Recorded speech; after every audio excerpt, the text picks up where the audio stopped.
Hi guys, hoping you're all doing amazing. Thank you so much for coming to watch my videos. In case it is your very first time here, welcome. My name is Miss Eno and I'm very excited to have you back today. So please, if you haven't subscribed, make sure that you have subscribed. Give this video a thumbs up, subscribe to this channel and share this video. So we are still talking about Aupair, and we had already said that it's a cultural exchange program where you come. The motive is all about exploring the world, and who doesn't want to explore the world?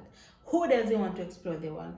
But in exchange, you have to do some small house chores and you have a lot of free time. So through that free time, that is when you have the time to explore the world, explore the cities and all that. So today we are going to talk about the process of becoming an au pair.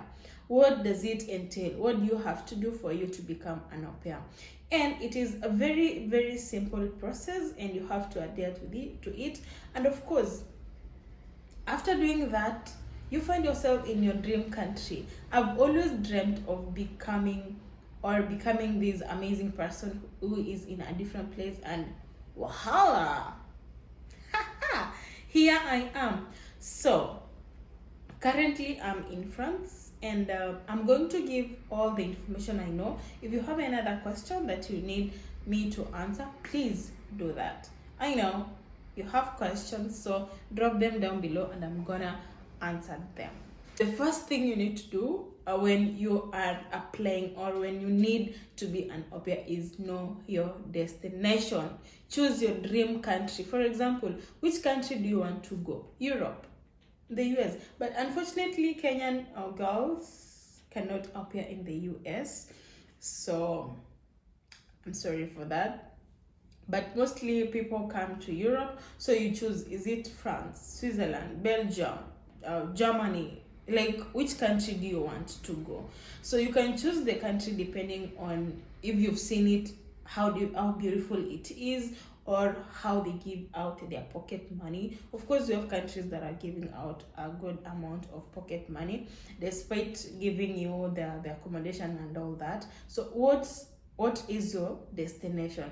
And then after identifying that I want to go to a certain country, but you also have to go through the requirements and make sure that you meet all the requirements that are needed in that country. So for example, if it is in Switzerland, make sure that you go through the requirements and make sure you meet all the requirements that are needed for you to get a visa so that you can go to that country. Okay, so choose your dream country and make sure that you meet all the requirements that are needed for you to go to that country.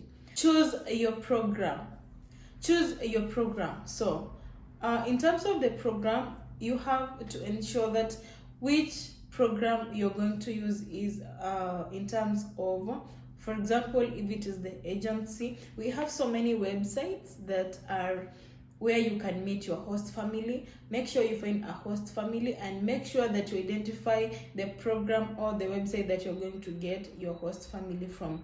We have so many websites. For example, we have Aupair World, we have aupair.com, we have Match Aupair, we have Facebook groups, we have agencies. So make sure that you identify the program that you're going to use after identifying your destination, and also make sure you have a valid visa.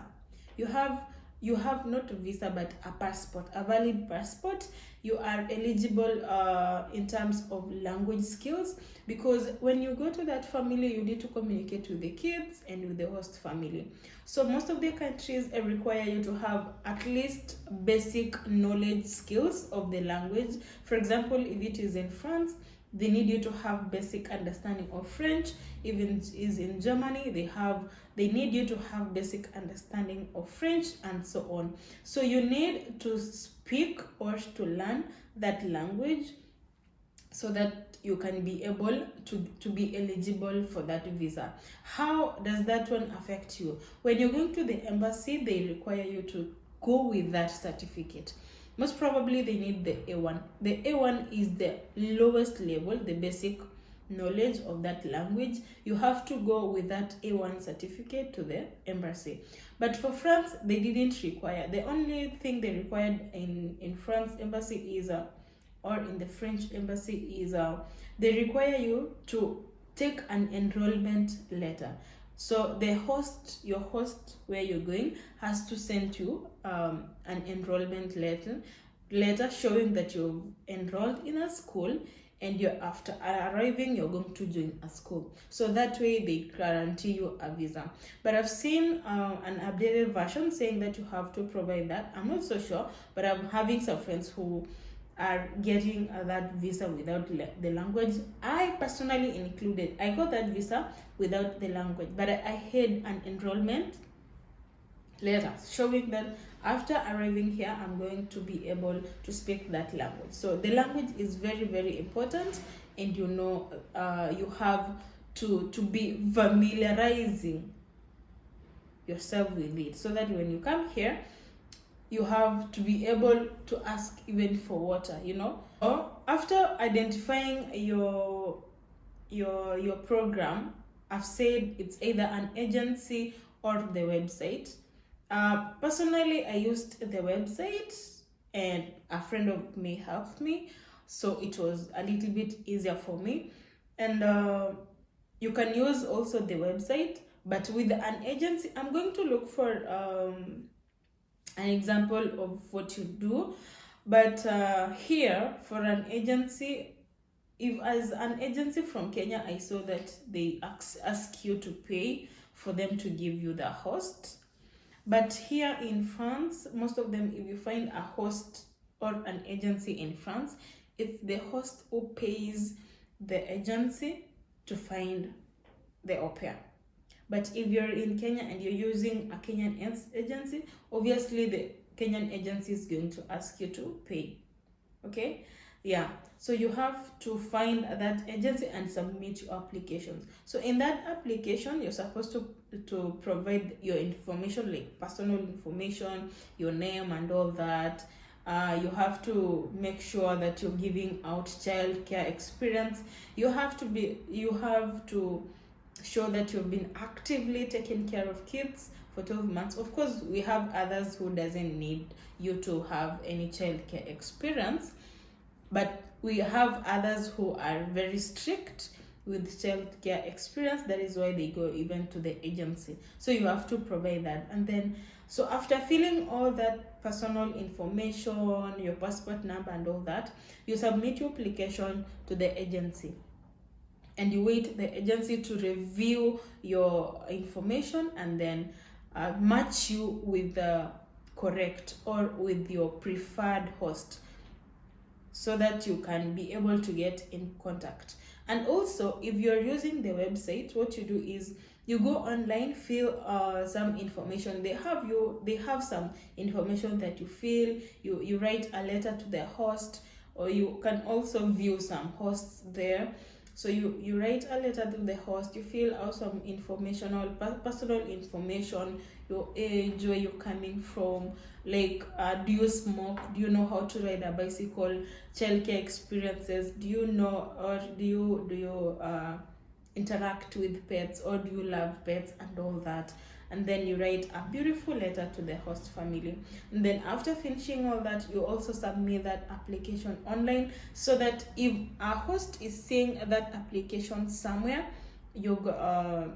they can message you and you can start communicating. So if you want me to show you a preview of how that is done, you comment down below, and then I'm gonna open maybe that website for you, and also maybe show you how the agency letter.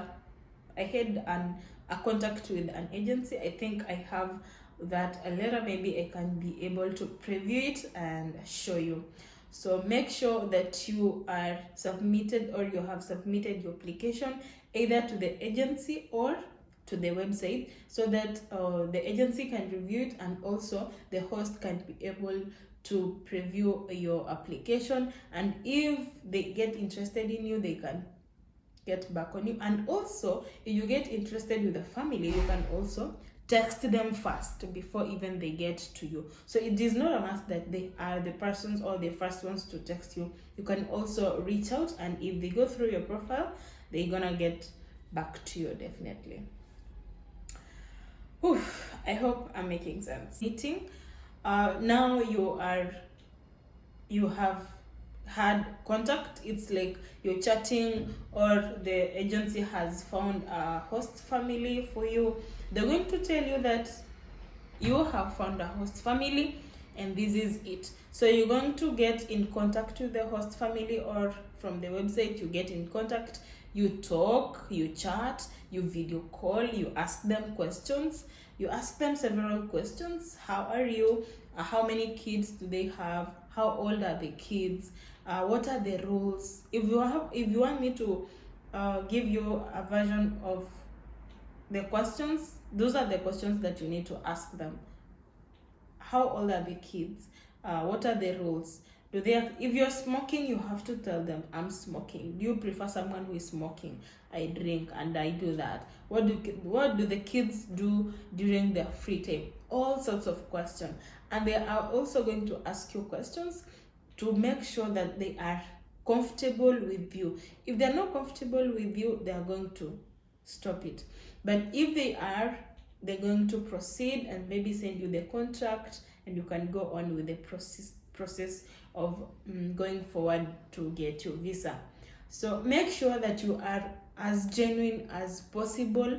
Ask all the questions that you think are very important for you, and make sure that you reply accordingly, because sometimes you may reply in a way that they don't like it, you know. So you have to be very, very vigilant on how you answer your questions, and make sure that you're doing it when you are comfortable. But most probably, if you're in an interview, make sure that you have kids around. I think that is a plus. Make sure you have kids around.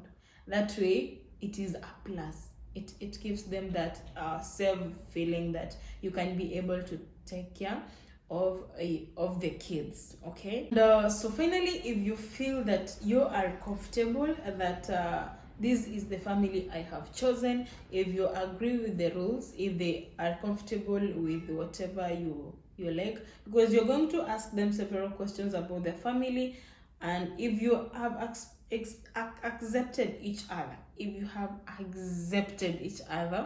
then you're going to give a yes to the family so that you can go on and process the visa. So after accepting, you go ahead and process the visa, or not process, but them, they're going to send you the documents that I needed for you to continue.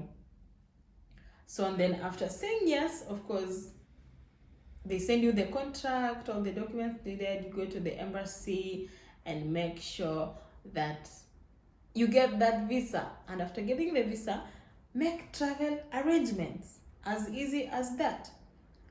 You travel, you come to Europe, you come to Sweden, you come to Germany, France, and here you are. It's very easy. So it's an easy program, but it is a procedural program. So make sure that you're doing the right thing. But after all, it is very easy, and it is very possible for you to go to that dream country of yours and experiencing whatever you feel it's the best for you. Like right now, I told you I'm an au pair. I am free. I am very free. That is why I'm creating this content. Yes. Yeah. So thank you so much, guys, for watching. I appreciate. I hope you've subscribed. If you have not, you are doing me injustice. So let me see you on another one. Ciao, ciao.